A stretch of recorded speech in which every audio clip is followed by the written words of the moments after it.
Hello and welcome to a Sealy Guide, where I, Shelly the Seal, will show you how to play some League of Legends, despite the fact that I feed in half my games.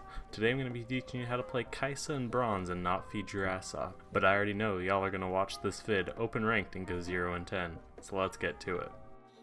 Kai'Sa was released in early 2018 and currently has 4 skins. You got Bullet Angel Kai'Sa, Arcade Kai'Sa, IG Kai'Sa, and the only one that really matters, KDA Kai'Sa. KDA skin line also has this interesting interaction when you get into game. It plays pop stars really fucking loud. Adjusting the volume doesn't do anything. If you have Spotify installed, you can deactivate pop stars by playing K-pop though. Has to be K-pop. If you play any of the music, you'll lose the game. I tried playing some Fall Out Boy. I just got this defeat. Right, why would you do this to me? Kai'Sa's lore is pretty interesting. She's raised in southern Shurima. When she was 10, she freed some sacrificial goats, which angered the void. The ground opened up beneath her and consumed everything. She woke in the void, alone and starving, subsisting on rotten peaches and water skins. She followed a light deeper in the void, and upon coming into a vast cavern, realized she was not alone as she was attacked by voidlings. She killed one and began tumbling deeper into the void. The voidling skin began to creep onto Kai'Sa's arm, and she tried her best to get it off, but was unable to. More voidlings came to attack her, and she began to use the voidling skin as a shield. She soon realized the voidling skin was becoming one with her own. She transformed from prey to predator, and began to make her way back to Runeterra to stop the void from spreading. Though not actually stated in the lore, her voice lines and some of Swain's hint that Kassadin is her father. Kai'Sa is what we in the business like to call an AD-APC, which stands for Attack Damage Armed Personnel Carrier. This is because the amount of Rule 34 I've seen of her has proved to me she can definitely carry around some armed personnel, if you know what I'm saying. Yeah, boy. She's quite good in the bot lane, though has no real utility. Her damage... Fuck, what the fuck am I writing?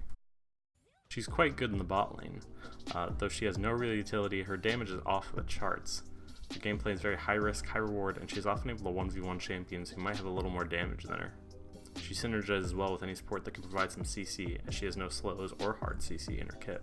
She mostly fills a similar niche to Vayne in that she does a bunch of fucking damage after hitting you a couple times, thanks to her passive, Second Skin. Second Skin has 3 parts to it, so I'm going to run them down real quick. First part of Kai'Sa's passive is her auto attacks, do a little bit of extra magic damage, similarly to Orianna's passive, based on her level, and a little more depending on the number of plasma stacks on the enemy. Which brings us to part 2 of her passive, Caustic Wounds. Kai'Sa's auto attacks and ally immobilizing effects mark enemies with plasma, which are these little things down here. Plasma stacks up to 4 times and can be ruptured by an auto attack which consumes all stacks of plasma and does 15% plus 2.5% per 100 AP of their missing health as magic damage. This is what makes Kai'Sa so strong. Just hit him 4 times, bap, bap, bap, and then... お前はもう死んでいる。何? Half their health is gone. That isn't the last of the passive though, we still got the final part, Living Weapon. This part is kind of a remixed Syndra passive, where abilities get special effects when you have enough bonus AD, AP, and attack speed. Kai'Sa's Q is a Cathian Rain. She shoots 6 missiles. This is a goddamn tongue twister. She shoots 6 missiles which randomly hit any enemy within range. Once you have 100 bonus AD, fires 10 missiles. So it goes from 2. This is where most of your damage comes from, besides your passive. It does physical damage scaling with both AD and AP, so you know, go nuts, who gives a shit. I use a lot to farm, but it's best to use it when the enemy overextends and you're able to get every missile onto them to do big damage. The single missile damage on it is very high though, so not too good for poking, but gets double damage against minions below 35%, so hey. Kai'Sa's W is Void Seeker, fires 2 balls of Void Juice in a target direction. Whoever hits it is covered in Void Juice and takes some magic damage. Gets 2 plasma stacks on them and is revealed for 4 seconds. This ability is great to start a fight with, helps get a little bit of damage on the enemy and get some plasma on them so that your passive is faster to proc. Has a pretty big range too at 3000 units, same range as Jin's W. Void Seeker is also excellent for scouting. Want to see if they're doing Baron? Just W it and gain vision. Though its ability isn't without its drawbacks, it has a 20-second is hard to say. Though its ability isn't without its drawbacks, it has a 20-second cooldown level 1, and spamming it can leave you low on mana quick. Once you gain 100 AP, you can evolve Void Seeker, which causes it to put 3 stacks of plasma on the target hit and refunds half its cooldown if the target is a champion. Kai'Sa's E is Supercharge. Kai'Sa charges up and gains some movement speed for a second. She then gains up to 80% attack speed for 4 seconds. Auto attacks also reduce cooldown over E by half a second, so late game you can have Supercharge off cooldown before the 4 seconds is up.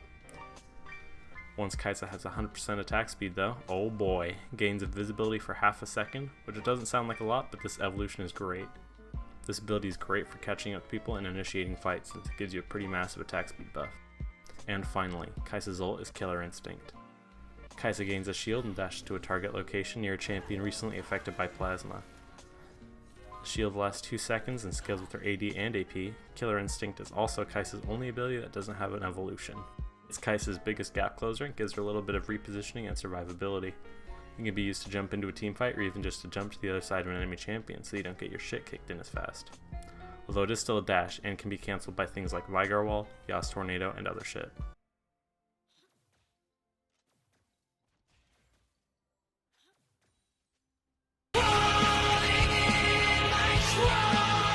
Now onto runes. I usually run Press the Attack, Triumph, Bloodline, and Coup de Grace. Then in the Inspiration tree, I take Magical Footwear and Biscuits. And then attack speed, damage, and armor or MR depending on the matchup. You can switch out Bloodline for Alacrity if you want more attack speed, and you can switch to Sorcery for your second tree and go Celerity and Gathering Storm if you want as well. Your build can change a lot on your matchup and what you find works better for you. Right now most people are rushing Manamune followed by Ginsus and Berserkers. I generally stick to a hybrid build of both AD and AP, but you can go full AD or AP if you'd like. I've also tried to build with Bork, but it didn't work out too well.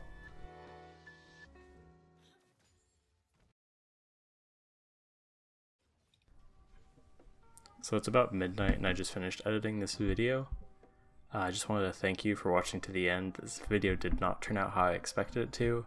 I couldn't decide if I wanted to be funny or educational, and I tried to do both, and I feel like I didn't really get either down.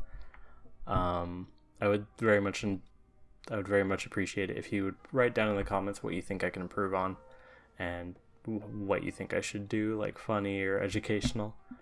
Or what champion I should do next if you think this is entertaining at all. But yeah, hope you have a good rest of your day, I guess. Yeah, thank you for watching.